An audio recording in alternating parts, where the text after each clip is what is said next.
In this video, I'm going to talk a bit about flow states. In my research, I started to realize that the pre-state to an out-of-body experience was the most important aspect of the process of initiating an out-of-body experience. The more I looked into it, the more I started to see characteristics of this pre-out-of-body state. It's also very similar to the state that people describe when they're doing mediumship or remote viewing or some other types of psi or psychic experiences.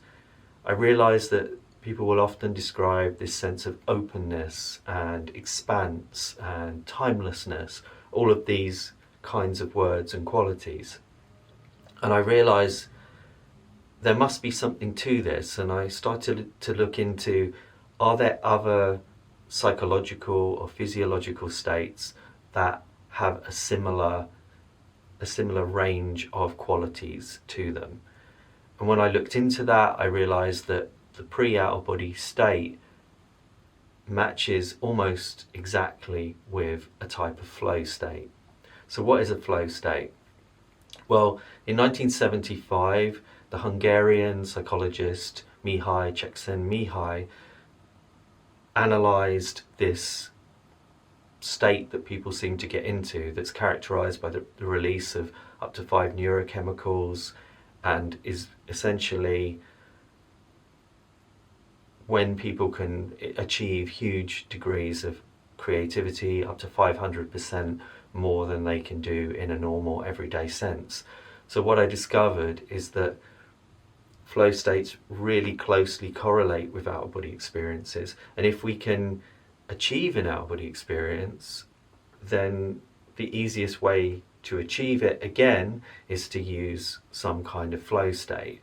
So I started to explore what that really means and how we could get there, and I realized that some of the techniques I was already using, like my own G technique, essentially was doing the same thing that you would do when you create a flow state. So two of the classic aspects of initiating a flow state are to use struggle and then release.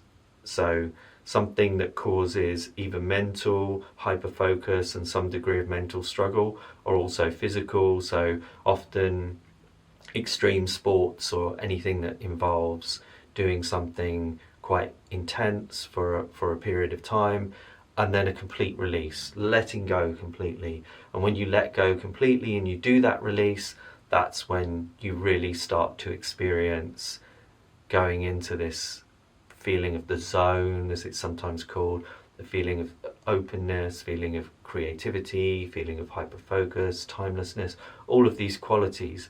And this openness is one of the first things I look for when I'm trying to induce an out-of-body experience.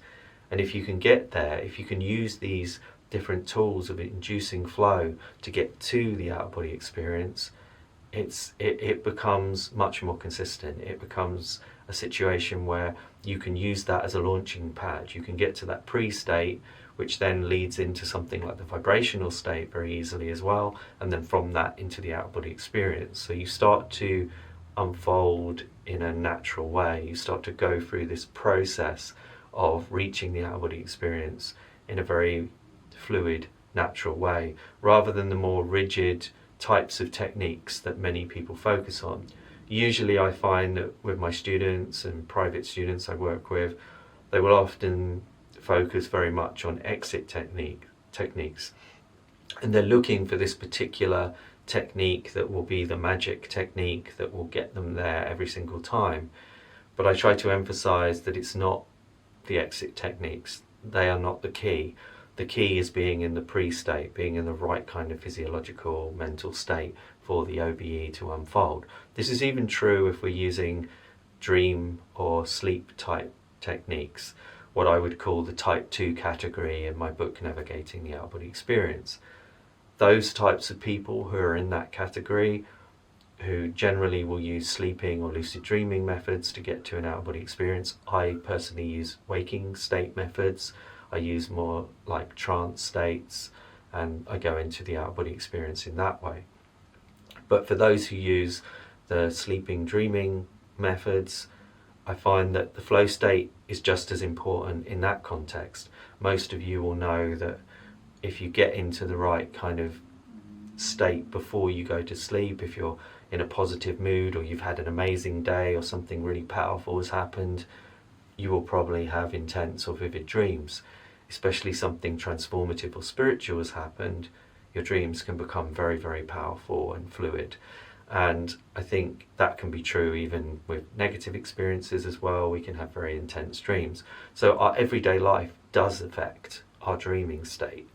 So if we can work with our mind and body prior to even going to sleep, then the types of dreams, the types of lucid dreams, the type of things that happen will be impacted by the state that we're in before we go to sleep. So working with flow can be really, really useful regardless of which kind of method you are working with to induce an out-of-body experience. I'm writing about this in a new bonus chapter that I'm adding into the new edition of my book, Navigating the Out-of-Body Experience. The new edition will be out later this year, and I'm going to be talking more in depth about the whole area of flow states and my research and my discovery of the link between flow and the pre-out-of-body experience state. So I hope that was useful information, and I'll see you in the next video.